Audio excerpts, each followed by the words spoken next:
د قیامت پر ورځ به الله جل شانه دوه کسانو ته حکم وکړي چې دواړه ځي جهنم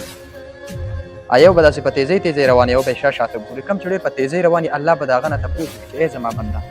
دا ته ولې دومره په تیزۍ روانې زه خو تا ته وایم جهنم ته لاړ شو ته دومره په تیزۍ روانې اب الله جل شانه ته یا رب کریمه په دنیا کې ما ستا یو حکم نه ومنلی څه په دنیا کې ما ستا یو حکم نه ومنلی دا اخرنی حکم مو ویل چې دا در زه په تیزۍ ومنم جهنم ته روان یم پته ده راته خو بیا هم زه ویم دا اخرنی حکم دی ستا ځکه په تیزۍ منم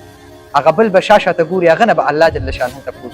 ای زما بنده ته شا شاته ولې ګورې زه خو تا ته وایم جهنم ته ځو ته شا شاته ګورې هغه بنده به الله جل شانه ته فرمایي ای زما الله دا شا شاته ځکه ګورم چې په دنیا کې ما ستا د رحم د خلکو نه ډېر اورېدلي چې الله جل شانه ډېر غفور او رحیم ذات دی شاید که الله په ما رحم وکړي او د جهنم نه مې بچ کړي جنت کې مې داخل کړي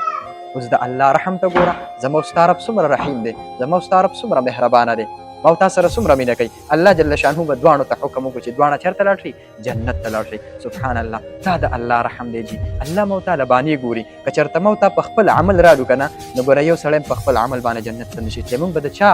د رحم انتظار کوو د الله جل شانه ځکه الله قرآن کې فرمایي لا تقنطوا من رحمت الله زما د رحمت نه امیده کېږئ مه ځکه الله قرآن کې برای راست تذکرې کړي ولسوف یعطیک ربک فترضى الله وایي دومره به درکړم چې ته به خوشحاله الله ما تا سره ډېره مینه کوي ډېر محبت کوي خو ما تا د الله نه نافرمانه یې د الله د احکامو او د پیغمبرو د طریقې خیال نه ساتو ژوند مو برباد دی راځئ مړه چې د الله سره روغ وکړو د الله سره روغ وکړو چې ژوند مو د سکون شي